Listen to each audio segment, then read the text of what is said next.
Have you ever met someone with an extremely grandiose vocabulary?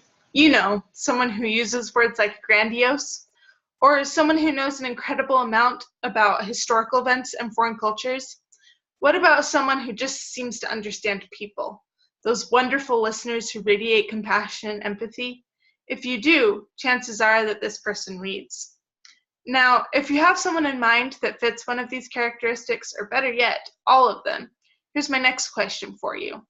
Do you look up to that person? Are you impressed by him or her? How would you like to be able to emulate these characteristics in yourself? Well, the answer could be just that simple. Pick up a book and start reading fiction. One of the most intuitive benefits of reading is the way it increases vocabulary.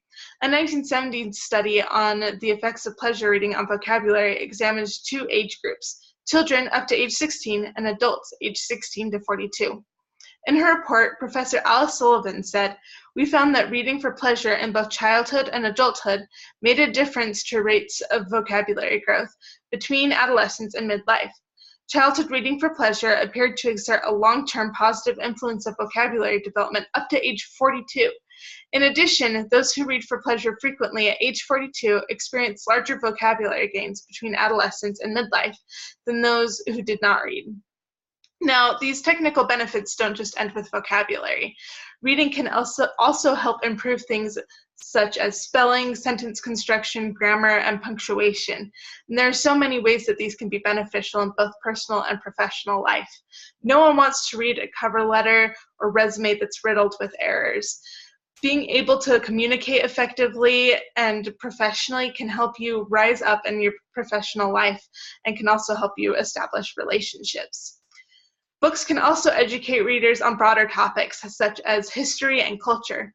While classes will teach the dates and events, books can create an immersive experience where readers begin to understand the implications of the events. Some modern-day examples of books that do things like this are The Hate U Give, which is an incredible novel that gives background and a new perspective into the Black Lives Matter movement. It shows the perspective of someone who witnessed one of these incidents and the way they and their town were affected by it. Another example is the graphic novel American-Born Chinese, which deals with racism towards Asian Americans and some of the implications of the relationships that they are and aren't able to form based on the racism present.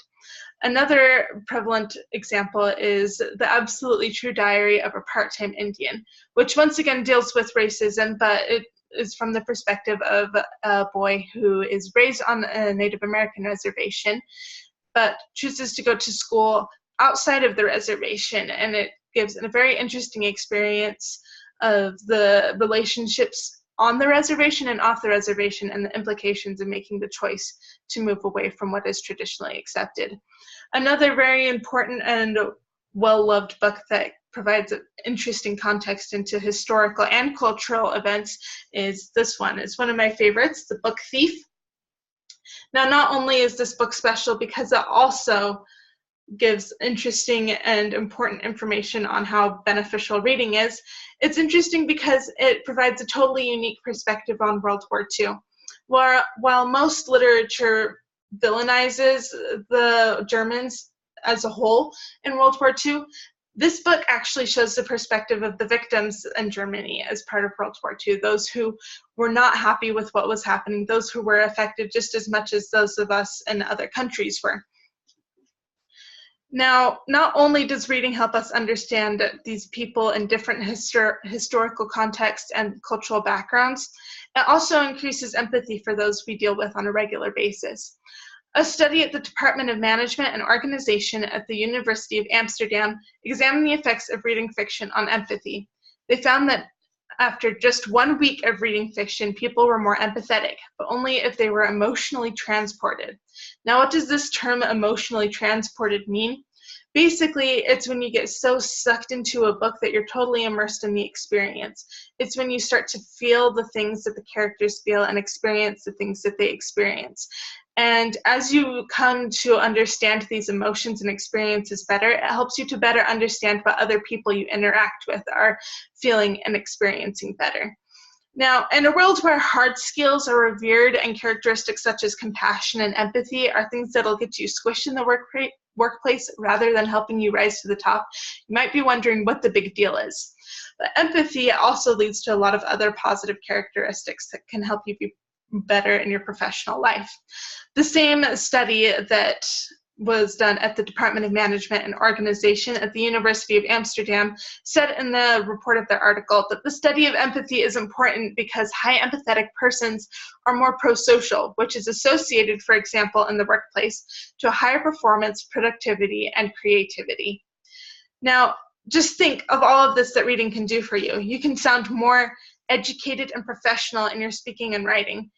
You can know more about the cultures that are becoming more and more prevalent and important in the global perspective of today's business world. You could be more compassionate and understanding. You could be more productive and creative. So here's what I want you to do.